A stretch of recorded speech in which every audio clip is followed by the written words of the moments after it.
Shalom, shalom à vous, bien-aimés dans le Seigneur, et vous qui me suivez, vous qui êtes connectés à moi, que la grâce et la faveur de notre Dieu vous soient données de la part de notre Seigneur et Sauveur Jésus-Christ. Que votre semaine soit bénie au nom de Jésus-Christ. Je suis là ce jour devant vous pour parler encore de mariage. Oui, et dans cette série de vidéos sur le mariage, je vais vraiment clore cette partie-là aujourd'hui. Cette série de vidéos, je vais vraiment la clore. Amen, amen. J'ai parlé de beaucoup de choses. J'ai parlé du choix du conjoint ou de la conjointe. J'ai parlé des premières démarches ou les démarches à effectuer.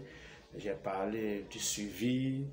J'ai parlé de certaines questions, ça est dans le foyer, la gestion des enfants, les nouvelles découvertes. J'ai parlé également de certaines questions, par exemple l'adultère, les questions de l'adultère, comment les gérer, les questions liées au MST, les IST qui peuvent se retrouver dans le foyer, comment il faut gérer tout ça, etc., etc.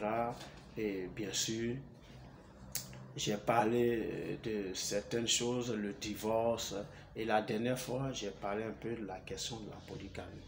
Amen.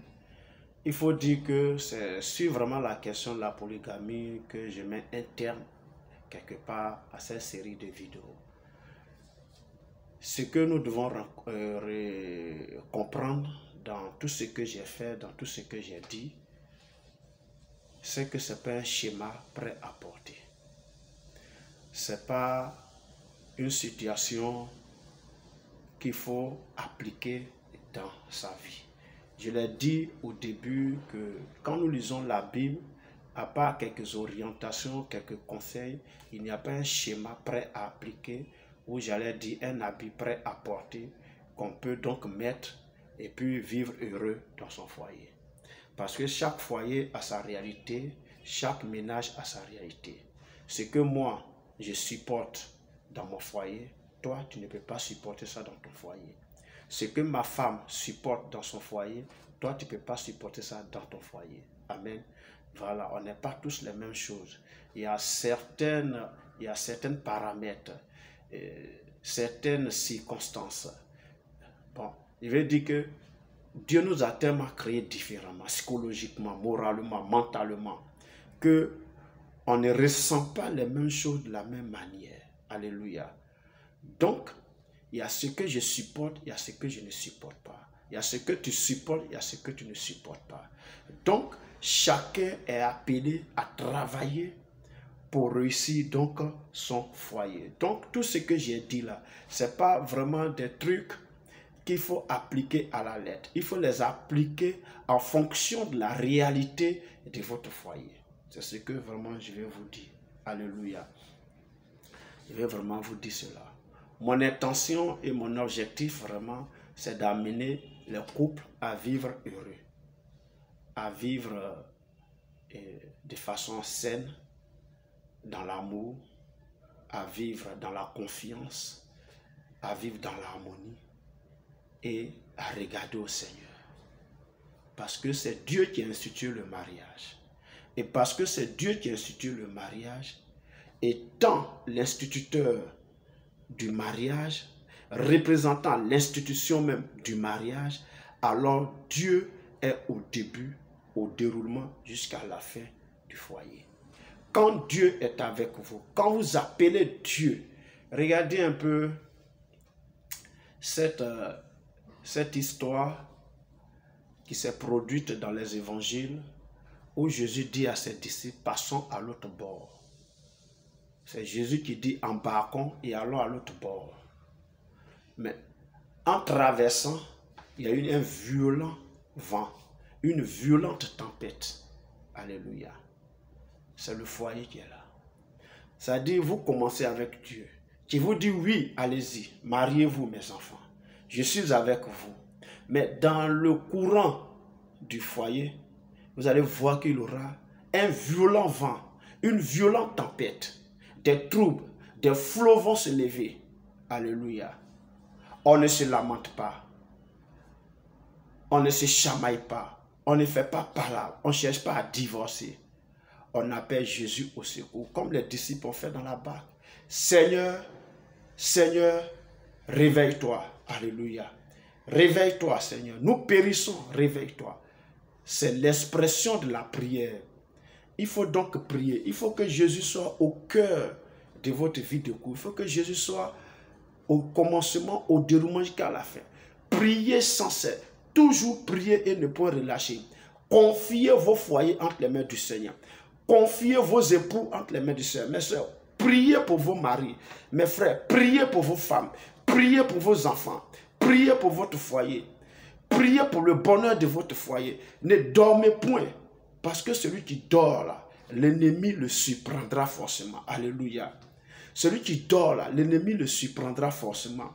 Il faut donc travailler à veiller. La Bible dit veillez, soyez sobres, car votre adversaire le diable, il rôde comme un lion rugissant, cherchant qui il dévorera. Alléluia. Et dans le cadre des foyers, regardez un peu, le foyer que Dieu lui-même a formé au début, Adam et Ève a été frappé par le diable et ça a été vaincu. Donc comprenez que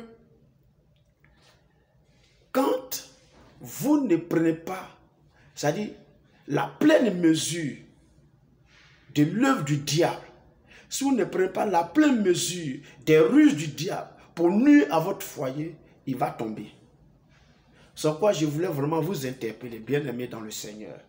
Et vous tous qui me suivez, vous tous qui me regardez, vous tous qui appréciez ce que j'ai fait, prenez la pleine mesure des risques que le diable vous fait courir quand vous rentrez dans un foyer. Un foyer est un ring. Un foyer, comme son nom le dit, c'est le foyer, c'est le feu. Et quand on parle de feu, ça brûle souvent. Alléluia.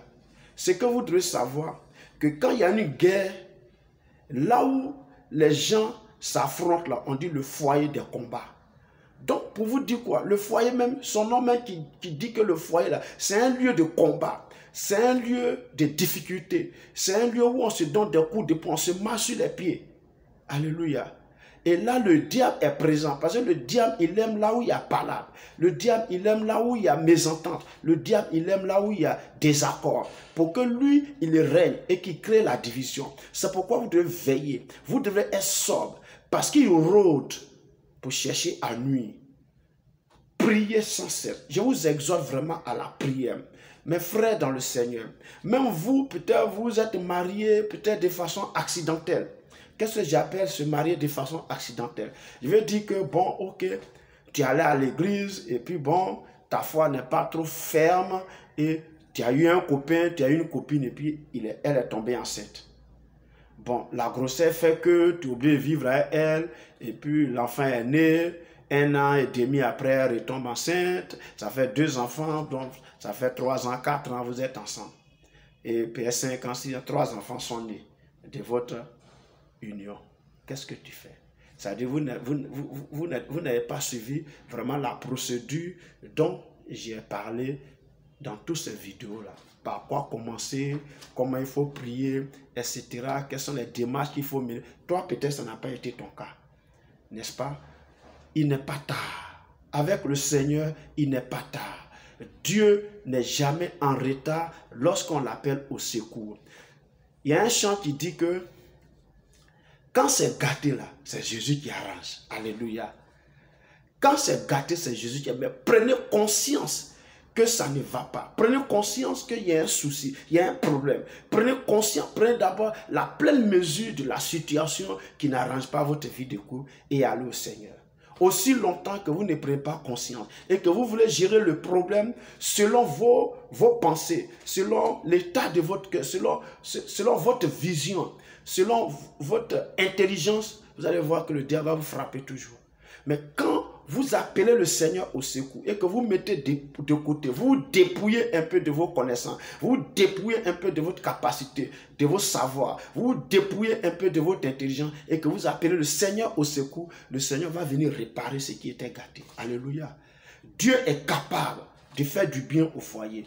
Dieu est capable de restaurer des foyers qui étaient au bord de la faillite, au bord du divorce. Le divorce, je l'ai dit, ne fait pas partie du plan divin de Dieu. Alléluia. L'adultère même est interdit. Donc quand on rentre dans un foyer là, c'est jusqu'à la mort. Ce n'est pas un truc où on va et puis on peut prendre une deuxième femme, une troisième femme, ou bien on peut gérer, et comment on le dirait, des maîtresses au Dieu.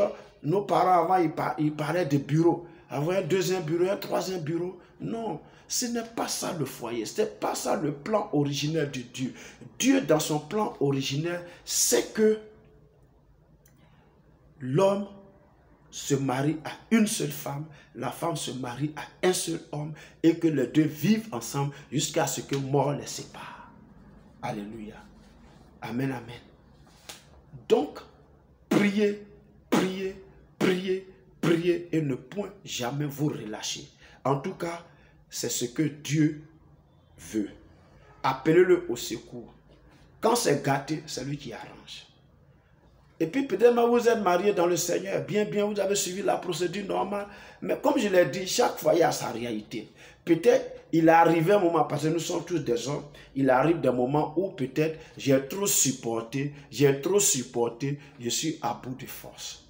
Donc, je sors de moi un peu pour montrer à l'autre que non, et c'est pour nous deux. Chacun doit faire l'effort pour supporter, chacun doit vraiment y mettre le sien pour que le foyer puisse aller. Ce n'est pas à moi de faire les sacrifices dont je vais parler. En réalité, c'est ta chair qui est en train de s'exprimer maintenant. Alléluia.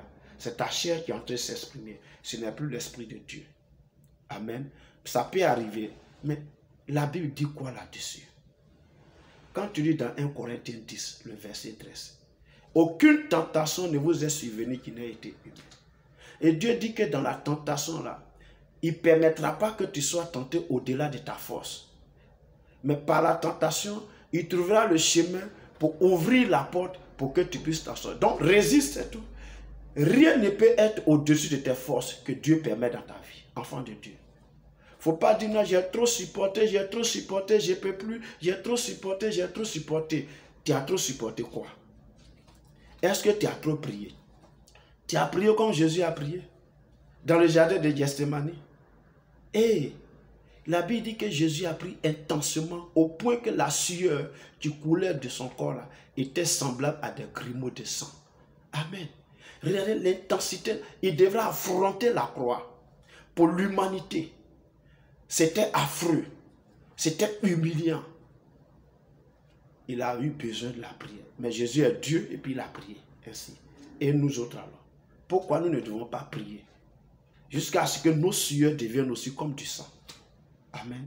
Est-ce que tu as prié jusqu'à ce que la sueur coule de ton corps et que ça soit semblable à des grumeaux de sang? Tu as prié comme ça? Je ne crois pas. Il faut prier. Dieu est capable de te donner la force de continuer. Oui. Vraiment, je vous bénis. J'ai béni tous les foyers. Il y a un bonus derrière. Je vous donne rendez-vous dans la prochaine vidéo. Et là, vraiment, ça sera un temps de prière. Un temps de prière pour tous les foyers qui existent. Les foyers légalement constitués. Les foyers illégalement constitués. Je vais parler de ceux qui vivent encore en concubinage. Et je vais prier pour les foyers qui sont au bord de la rupture. Je vais prier également pour tous ceux-là, jeunes, qui veulent vraiment entrer dans les liens sacrés, qui ont déjà eu peut-être la fiancée ou le fiancé, mais il y a des blocages encore. Je vais prier pour ceux qui sont encore à la recherche d'un conjoint ou d'une conjointe. Amen. Ça, c'est vraiment le bonus. La prochaine vidéo, on va intensément prier ce jour-là. Alléluia. Sur ce, je m'arrête là aujourd'hui. Ce que vous devez comprendre, c'est que le foyer, c'est un lieu de combat. C'est un ring. Et chacun doit faire l'effort pour ne pas blesser l'autre. Chacun doit faire l'effort pour ne pas donner trop de coups. Chacun doit y mettre le sien et transformer ce ring-là en un paradis sur terre. Alléluia. Les gens peuvent voir ça en ring, mais pour vous, c'est un paradis. Parce que vous ne vous donnez pas de coups de poing, vous vous embrassez, vous vous enlacez, vous rigolez, vous parlez, etc. Quand il y a un souci, vous vous mettez ensemble pour résoudre le problème, vous priez, vous appelez le Seigneur au secours et le Seigneur fait le reste. Amen, amen. C'est ce que je voulais vraiment vous dire. Que Dieu vous bénisse de m'avoir écouté. Que sa faveur soit sur vous. Que votre semaine soit bénie. Et que, j'allais dire, on a la prochaine. D'ici là, portez-vous bien. Au nom de Jésus-Christ. Amen.